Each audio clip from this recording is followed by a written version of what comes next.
러시아가 우크라이나 전쟁과 관련된 물자의 해외 반출을 전격 차단하면서 혈맹이라 불리는 중국마저 그 여파를 피하지 못하고 있습니다.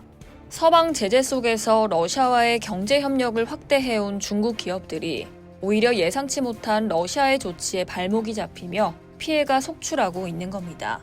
13일 사우스차이나 모닝포스트는 광둥성에 본사를 둔 산어 인텔리전트 자회사가 러시아 항공사에 임대했던 터보프롭 여객기 3대를 끝내 회수하지 못했다고 보도했습니다.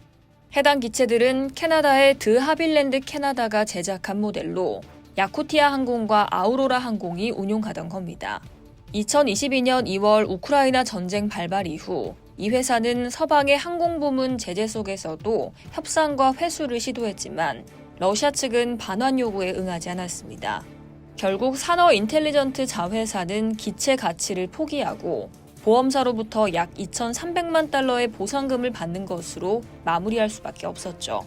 유사한 피해는 저장성 소재 에어워크에서도 발생했습니다.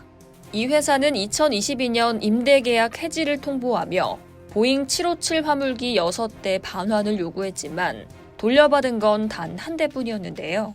나머지는 전액 상각 처리하며 수억 달러의 손실을 기록했고 장기 보험 소송에 들어간 상태입니다. 중국은행 항공리스와 중국개발은행 금융리스 등 다른 대형 리스사들도 2022년 이후 러시아에서 항공기를 회수하지 못해 막대한 손실을 입었습니다.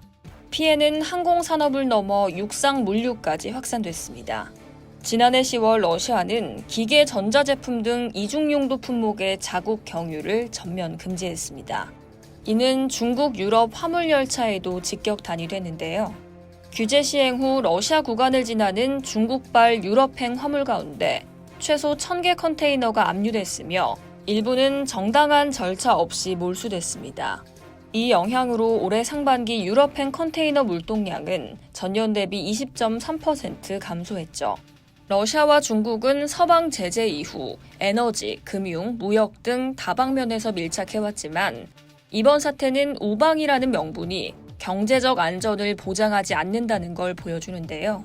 인민대학교 왕이웨이 교수는 중국 기업들은 전통적으로 법과 계약이 확립된 서방 시장을 선호해왔으며 러시아의 경제 운영 방식은 시장 경제 원칙과 어긋난다며 우호관계라 해도 정치 전쟁 상황에 따라 거래 리스크는 언제든 현실화될 수 있다고 지적했습니다.